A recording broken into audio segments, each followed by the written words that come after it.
Most High in Christ blessed. My name is Sister Sirach from the House of Soldier Timothy.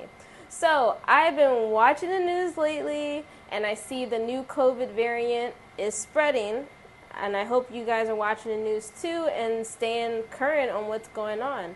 I saw that there were some schools in America that have shut down because of the spread, and I know here in Japan I have seen cases still currently going on, and they're saying it's the new variant. So when we hear these things, we gotta always be prepared. So I'm gonna share a recipe for elderberry syrup. Elderberry is excellent for the body, excellent for building your immune system. You can customize it and add other herbs if you think that they will be better. But I'm going to share what I use and explain how to make it. It's very simple, very easy to make. It takes maybe about 25 minutes to boil, and then you let it sit until it cools down. All right? Okay, so the ingredients are very straightforward. Of course, you need your elderberries. I have dried elderberries. If you have an elderberry tree, all praises, they have it fresh.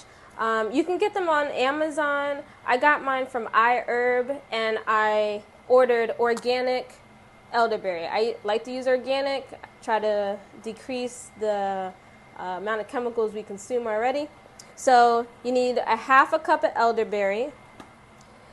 You need grated ginger, about 2 tablespoons. I mixed my seasonings together, but this is cinnamon. This is about 1 teaspoon. And I have 1 teaspoon of turmeric. And I also have the black pepper already in there because that enhances the benefits of turmeric. I also have moringa, which is really good for you, good for anti-inflammatory. And I also have a chili pepper from my garden. It's really spicy. So I'm just going to put 1. I cut it in half so I can get all the spices out of it. You're also going to need ground cloves. I had fresh cloves. I grounded it up myself. And you're going to need about a 1/4 teaspoon to a 1/2 teaspoon. Okay? All right. So all you're going to do is just put all your ingredients in your pot. You're also going to need about 2 cups of water. Now, mind you, after you boil it, some of the water is going to evaporate, so you'll probably end up with about maybe 1 to 1.5 cups of syrup at the end. This is fresh mountain water, literally from the mountain, like we drive up to the mountain and we get the water. So it's full of alkaline.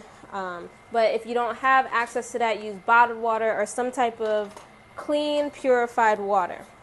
All right, so I'm going to need 2 cups.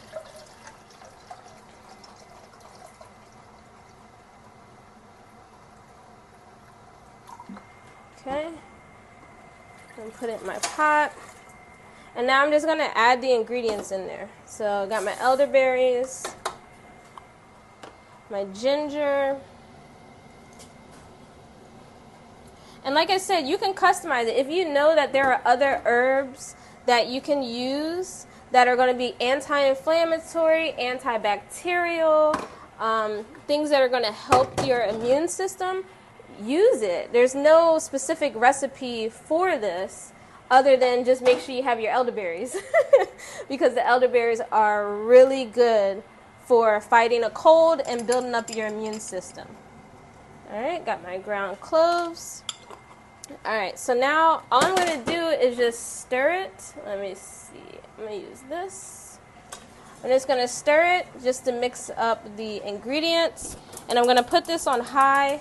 Once it comes to a boil, you can put it on low, put the lid on it, and you're just going to let it boil or simmer for about 25 minutes. Now, if you go past the 25 minutes, just know that your water level is going to decrease even more, leaving you with a little less syrup. But if that happens, you can always add a little water just so you have more syrup. Okay?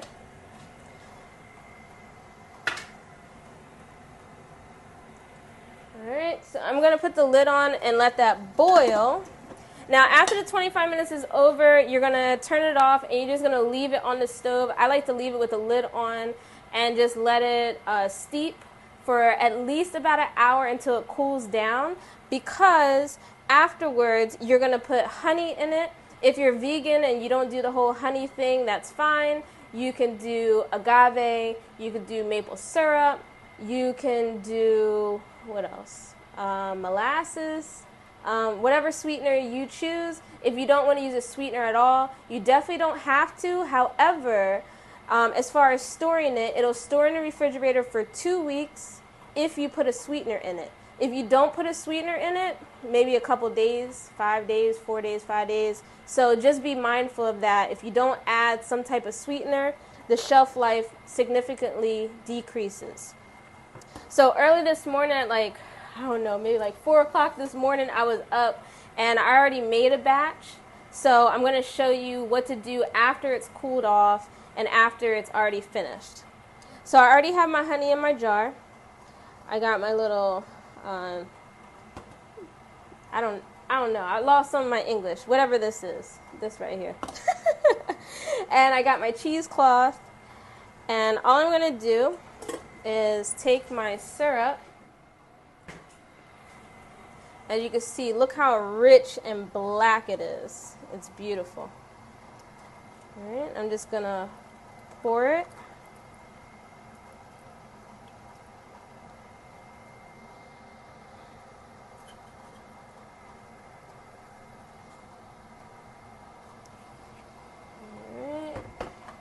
And you want to get all the pulp in there because you're actually going to squeeze the pulp so you can get all the juices out.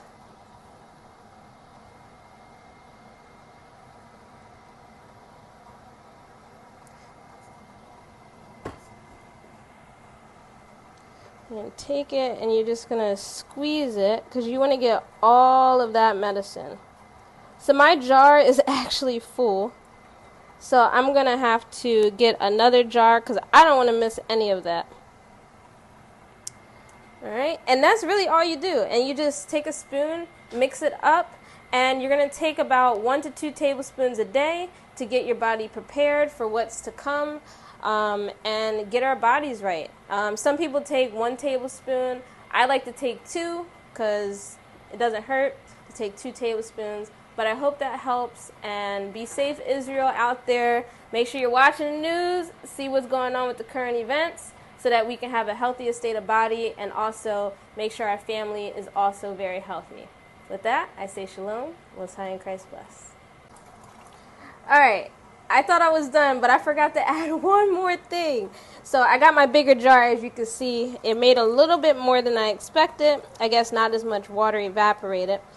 All right, so now, with the pulp, right, this leftover elderberry pulp, do not throw it away, please. You can still use it, okay? And I'm going to tell you a couple things that you can use it for.